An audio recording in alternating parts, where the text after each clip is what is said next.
Здравейте, казвам се Славчо Димов, собственик на JobBG. Днес ще продължим с урок номер 5. Урок номер 5 ще бъде за недоволните клиенти. Как да спасиме недоволните клиенти, така че те да останат при нас и да продължават да ни дават приходи.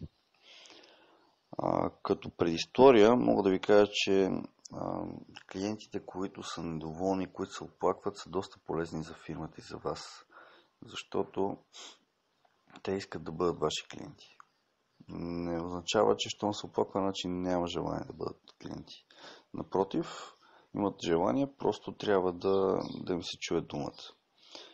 Има разни изследвания, които показват, че ако си запазите около 5 човека от 5% от хората, които се оплакват, това ще ви донесе между 25 и 95% ръст на продажбите. Зависи обаче, разбира се, много. Но да си задържите хората, които се оплакват, е много, много важно нещо.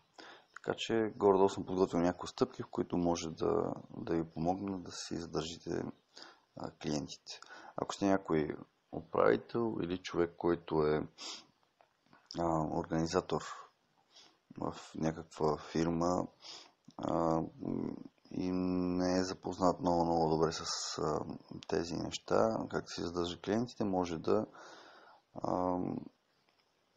извлече някои изводи от този урок. Като първа стъпка съм избрал да направим управителя и да направи така, че неговите служители да познават страшно добре своите продукти.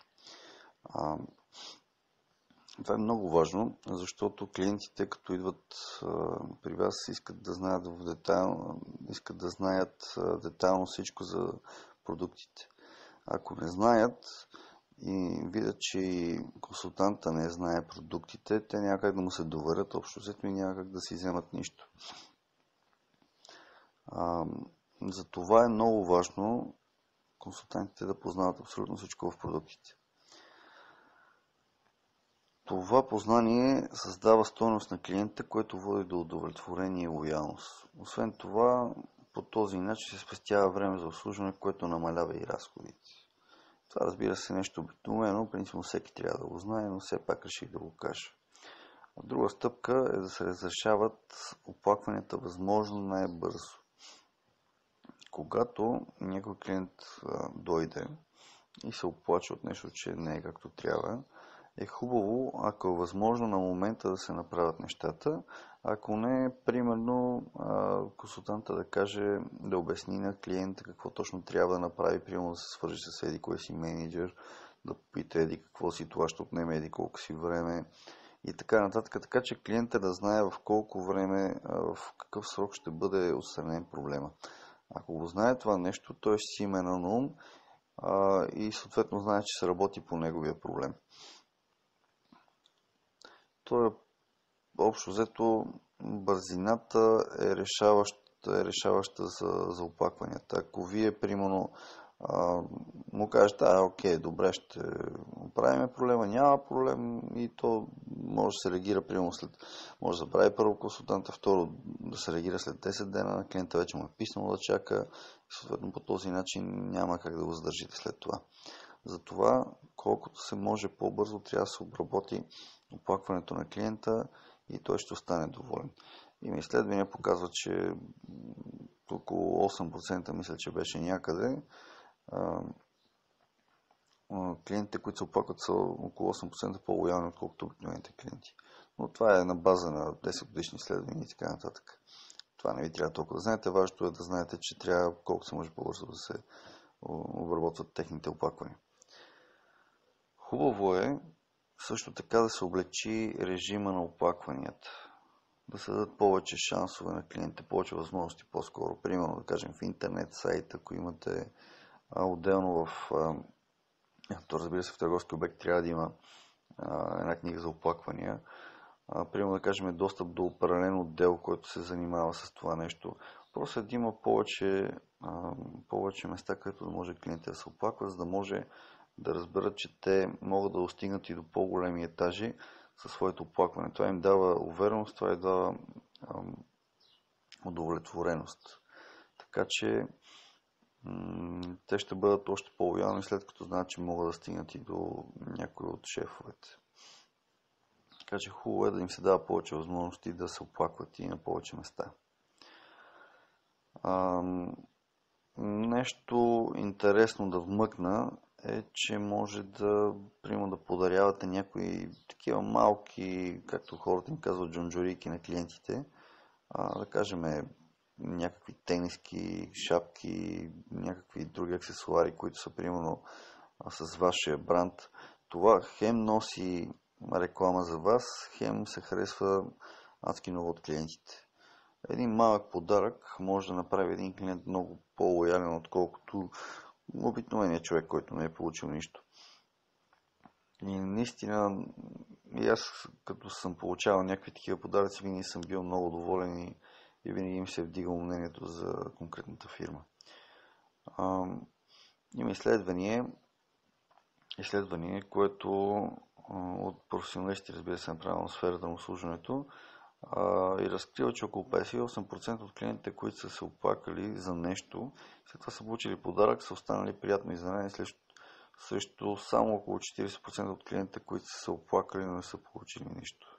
Така че при всички положения е много по-добре да получат нещо малко, което да, разбира се, да ги погали, така образно казано. Хубаво, като следващата стъпка е да накарате клиентите си да усещат, че тяхната обратна връзка е добре дошла. Имам предвид, че трябва да им казвате някакви, да кажем, заучени фрази от типа на благодаря ви, че отделихте време да се оплачете, да кажете вашия проблем, по-скоро не да се оплачете. И да им кажете, разбира се, че държите на тях като клиенти, за да може хората да усетят, че че те искат да бъдат ваши клиенти и ви искате да бъдете консултанта, който да се грижи за тях. Така че хубаво, да, разбира се, за някои хора това е много, да кажем, за някои хора го приемат като подмазване или така нататък. Напротив, работата на консултанта или на фирмата, която иска да се държи клиента, е точно това да бъде добър с клиентите и да им показва, че иска да бъдат техни клиенти. Така че винаги им благодарете при всяка възможност на клиентите, че са ваши клиенти. Това ще помогне адски много за това да си останат ваши лоялни клиенти. Хубаво е, когато има някакъв проблем, да се извинявате. Наистина, по някой път клиентите си намират собствени проблеми, дори да няма такива, но е хубаво да се извинявате за създадените неудобства. Така че, когато един клиент чуе, че вината не е в него, а в фирмата, той се успокоява и по този начин вие може да отново, като се извините, като му кажете, че съжалявате за неудобството, той по някакъв начин вече се успокоява и вече става по-лесен за обработка, така да го кажем. След това, като ви казах, ако му подарите още пък някаква малка дрънкулка, пък ще бъде още по-лесен, за да може да го задържите като клиент. Така че хубаво е да се извинявате на клиентите.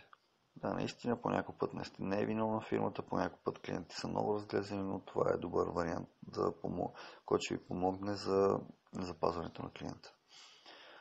Също така е хубаво да слушате клиентите. Те си казват абсолютно всичко. Какъв им е проблема? Не да спорите с тях.